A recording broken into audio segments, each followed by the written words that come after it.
instantes, Noticiário Tortuga. O informativo do agro que mostra para o produtor o que há de melhor na pecuária do Brasil.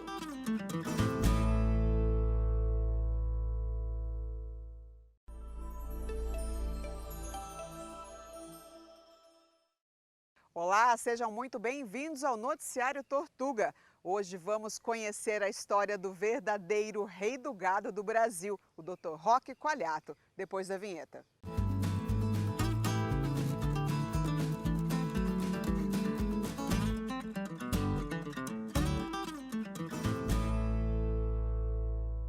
Conceitos de pecuária de precisão, intensiva e tecnificada mantém o Grupo Irmãos Qualiato entre os maiores produtores de bovinos do país há décadas. Com 50% de área preservada e um trabalho forte de reflorestamento em 8 unidades do estado do Pará, a produção já supera 200 mil cabeças ao ano.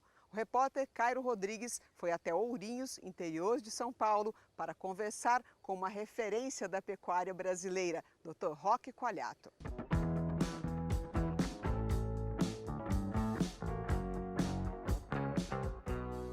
E o programa Noticiário Tortuga veio aqui até a usina São Luís, aqui em Ourinhos, e a gente vai conversar hoje com o Dr. Roque Qualiato. Bem-vindo aqui ao nosso programa de hoje, muito obrigado. Prazer estar com vocês. Dr. Roque, eu queria que a gente falasse um pouco aqui, contasse um pouco da sua história e como que o senhor tem aí toda a sua base de família, todos os aprendizados e como que o senhor enxerga que isso também hoje pode ser aí um exemplo para essa nova geração que está entrando aí no agronegócio. Dá uma ideia de que é muito grande, né? E quando você vai ver, na realidade, é uma empresa de uma família grande, muito unida, onde há um grande entendimento e muito respeito. A nossa empresa que é de açúcar e álcool, a usina São Luís, ela completou esse ano 70 anos. Meu pai faleceu, ele já tinha uma pequena usina de açúcar. Hoje nós temos uma usina média, muito bem estruturada. E na pecuária, naquela época, ele tinha 5 mil cabeças de gado na época.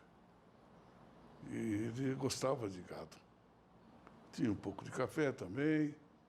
Com a morte dele, nós éramos 7 irmãos. 3 mulheres e 4 homens. Nós recebemos de gado 700 cabeças cada um. E continuamos com a pecuária. Isso era no Paraná.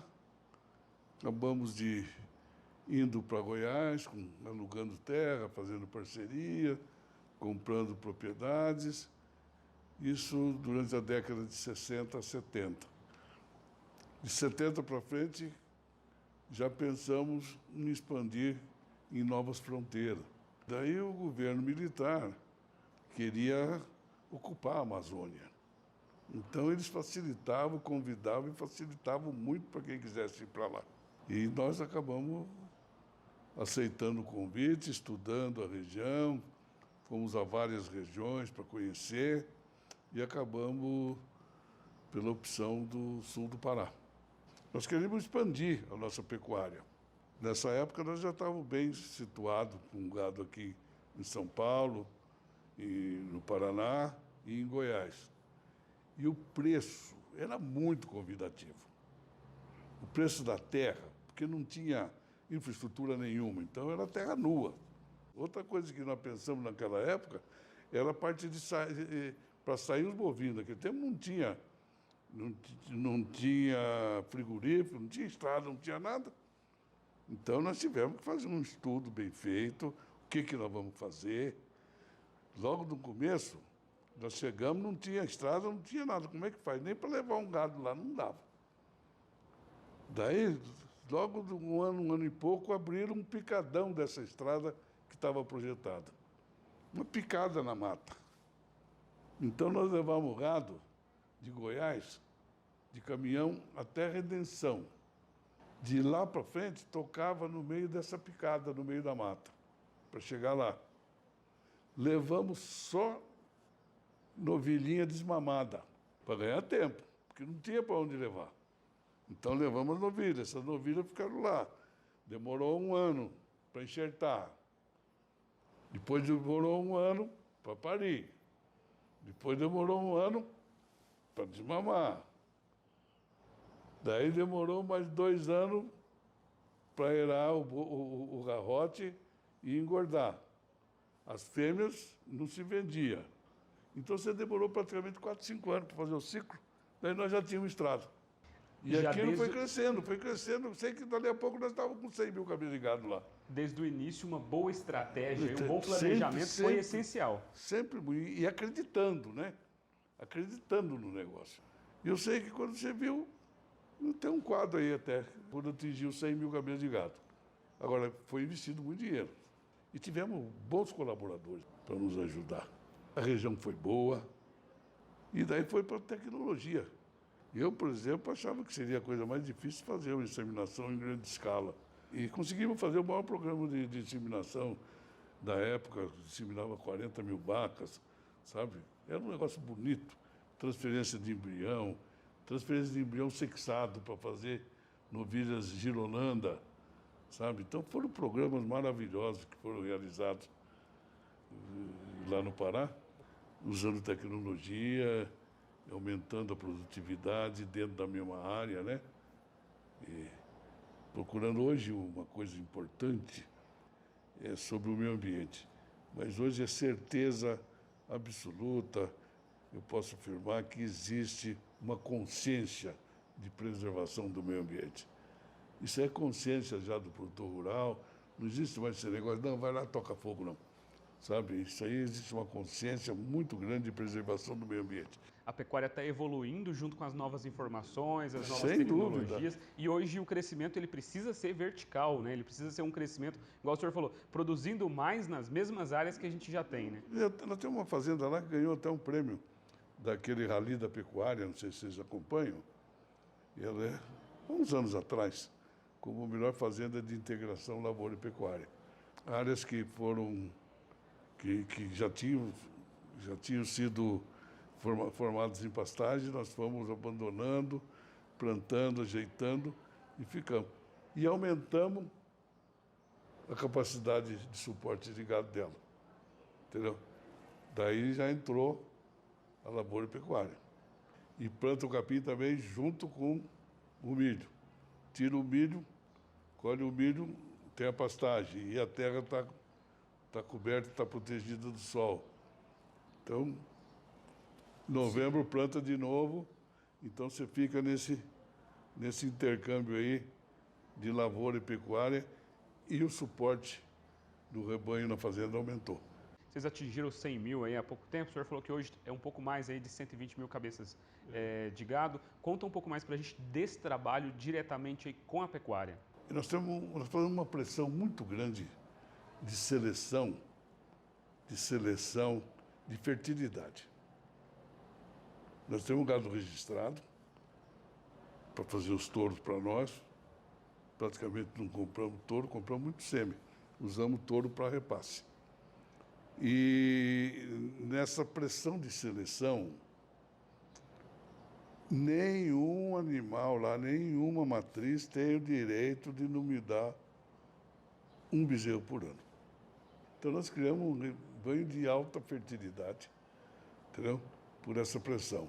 E nós tivemos, a hora que chegou num ponto, você tem aquele suporte de pastagem.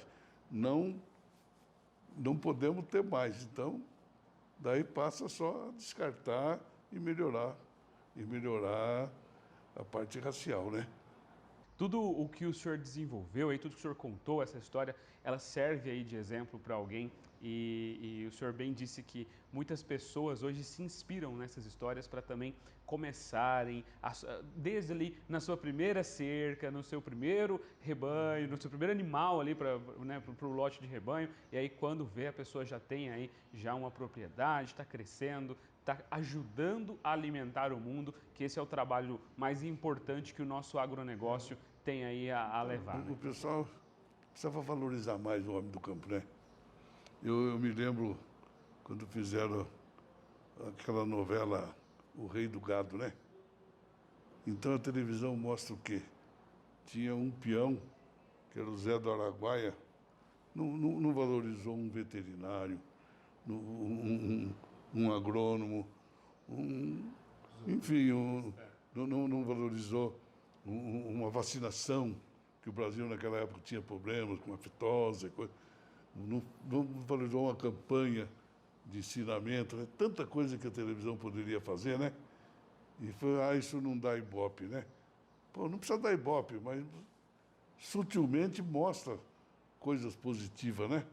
Mas o que a mídia não mostra, a gente mostra aqui no programa Noticiário Tortuga. E, inclusive, o senhor carinhosamente tem aí no meio esse título, né, de rei do gado. Pois é, foi invenção da Tortuga. Lá na Tortuga tinha um amigo nosso, que era o Castanho, o Jota. Ele fazia a revista da Tortuga. E um dia nós estávamos... Foi quando nós completamos 100 mil cabeças de gado, acho lá. E nós estávamos almoçando, ele é amigo de família nossa, aqui de Santa Cruz. Estávamos almoçando na fazenda, na casa do meu irmão.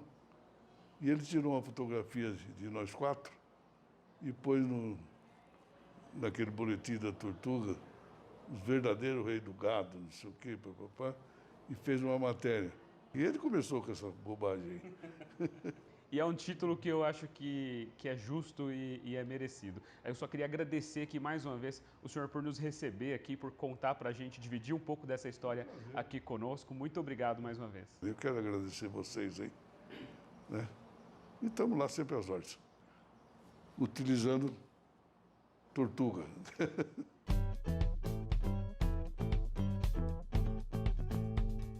Um espetáculo essa história aí do Dr. Roque Quagliato, né? E agora nós vamos conversar aqui com o Felipe Leão, que é zootecnista, gerente de contas aí da DSM. Bem-vindo aqui ao nosso programa, Felipe. Obrigado, cara. É uma alegria estar hoje participando aqui com vocês. Prazer é nosso em recebê-lo aqui. E, Felipe, nós conversamos há pouco aqui com o Dr. Roque. Não é fácil gerenciar tudo isso e eu queria que a gente falasse um pouquinho sobre isso e você desse uma dica aí para os produtores que estão nos assistindo.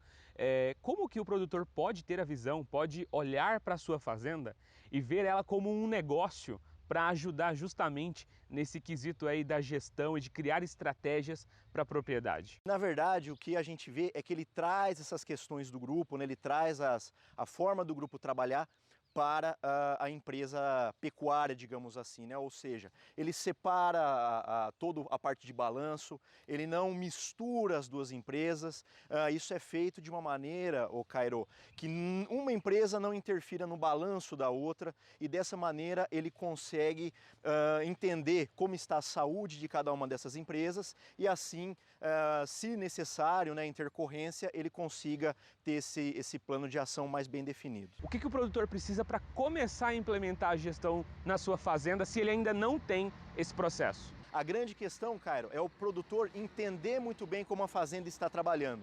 Ou seja, ele precisa medir, ele precisa contar, ele precisa entender de fato o que ele tem dentro da fazenda, qual que é o custo dele por mês, qual que é o custo dele até mesmo diário. E dessa maneira, cara, ele consegue fazer um balanço muito melhor e assim ter essa saúde que a gente está falando financeira da empresa. E lembrando que a DSM tem aí o programa Gestão DSM que está ajudando muitos produtores e a gente sempre mostra aqui alguns exemplos e pode ajudar também quem está nos assistindo aqui precisa de uma ajudinha aí, né, em toda essa parte burocrática. Exato, cara. Muitas vezes, né, o nosso amigo que está lá do outro lado tem essa dificuldade e a DSM tem um programa de gestão DSM, que na verdade a gente auxilia o produtor exatamente a buscar esses dados, a compreender melhor esses dados e além disso, né, cara, tem um benchmark que dá o panorama desse pecuarista perante a outros para ter resultados melhores dentro da propriedade.